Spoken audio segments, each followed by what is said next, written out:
Malda medical কলেজের blood ব্যাংকে দুর্ব্যবহারের শিকার হলেন এবার খোদ মালদা জেলা পরিষদের এক বিজেপি সদস্য। তাকে ব্লাড ব্যাংকে মারধর করা হয়েছে বলে অভিযোগ। যদিও সমস্ত অভিযোগ অস্বীকার করেছে মালদা মেডিকেল কলেজ হাসপাতাল কর্তৃপক্ষ। মালদা জেলা পরিষদের বিজেপির সদস্য তারাশঙ্কর রায়ের অভিযোগ, যিনি এক রোগীর জন্য রক্ত সংগ্রহ করতে ব্লাড ব্যাংকে গিয়েছিলেন, রবিবার রাতে তিনি একজন রক্তদাতাকে নিয়ে গিয়েছিলেন। ভেতরে প্রবেশ করার সময় হঠাৎ তাকে ব্লাড ব্যাংকে উপস্থিত এক কর্মী বাধা দেয়, তার সাথে দুর্ব্যবহার করে এবং তাকে ধাক্কাধাক্কি করে ও মারধর করে বলে তার অভিযোগ। আহত অবস্থায় সে মালদা মেডিকেল কলেজ হাসপাতালে রাতেই ভর্তি হয়। সোমবার সকালে ইংরেজবাজার থানায় অভিযোগ দায়ের করেন। পাশাপাশি মেডিকেল কলেজ কর্তৃপক্ষের কাছেও অভিযোগ দায়ের করেন। অসহায় বাবা আইসিইউতে ভর্তি আছে, তার জন্য একটা আমাদের এনজিওর ডোনারকে নিয়ে এসেছিলাম রক্তদান করার জন্য। তো তাকে বসিয়েছি, ওই ভিতরটাতে বসানোর জন্য নিয়ে গেছিলাম। আর একজন ভিতর থেকে আসলো, ভিতর থেকে এসে চড়া হয়ে গেল আমার পরে। বেরাও বেরাও বেরাও করতে করতেই আমি বলছি আমি জনপ্রতিনিধি, জেলা পরিষদ মেম্বার আমি নিয়ে এসেছি, তা সত্যি আমাকে মারধর করতে লাগলো। যে মারধর করেছে সে কে? এই ব্লাড ব্যাংকের স্টাফ, সরকারি কর্মী। সরকারি কর্মী। আপনি একজন জনপ্রতিনিধি, এখানে কি করতে এসেছিলেন আপনি?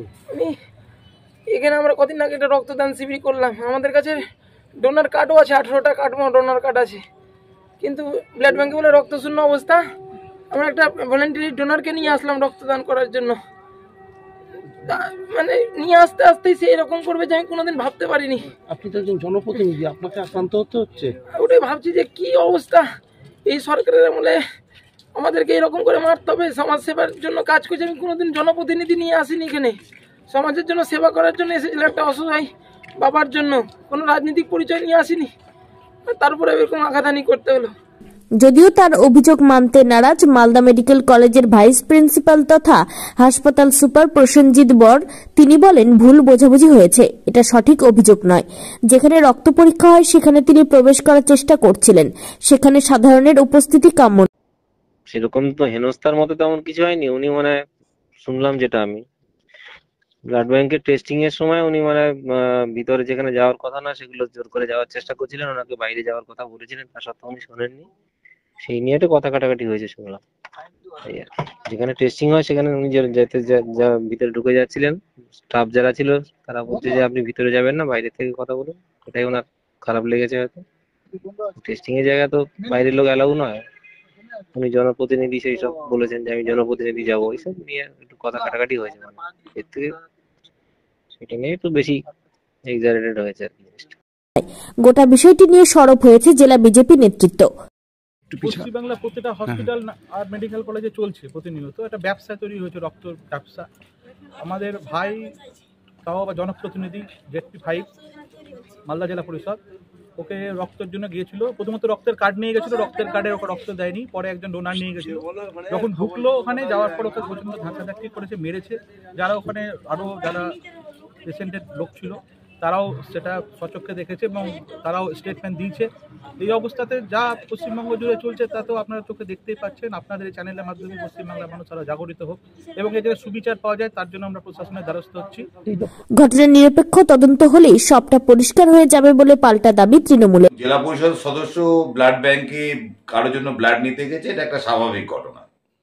কি কারণে ওখানে তার সঙ্গে কি কারণে বচসা হয়েছে বা তিনি অভিযোগ করছেন যে তার উপর তাকে ধস্তাধস্তি বা মারধর করা হয়েছে, সেটা আমাদের কাছে এখনো বোধগম্য হলো না।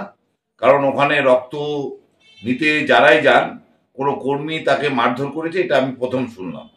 আর এরকম কোনো ঘটনা আগে কোনো ঘটেনি। তাও জনপ্রতিনিধি যেহেতু, আমরা পুলিশকে বলবো যে বিষয়টা দেখে নেওয়ার জন্য। আর আমরা এই সরকারি কর্মচারীদের কোনো কাজে বাধাদানটা করা উচিত না। আর রক্ত মালদা ব্লাড ব্যাংক এই স্বল্প ক্ষমতার মধ্যে চেষ্টা করে যে মালদা সহ দিনাজপুর, মুর্শিদাবাদ সহ ঝাড়খণ্ড, বিহারের পরিষেবা দিতে। সুতরাং তাদের উপরে সম্পূর্ণভাবে দায়ী করাটাও কিন্তু ঠিক জায়গায় নেই। Bureau report, news for Bengal. কম খরচে সাধারণ মানুষের একমাত্র ভরসা রাজ্য সরকারের সুফল বাংলা স্টল।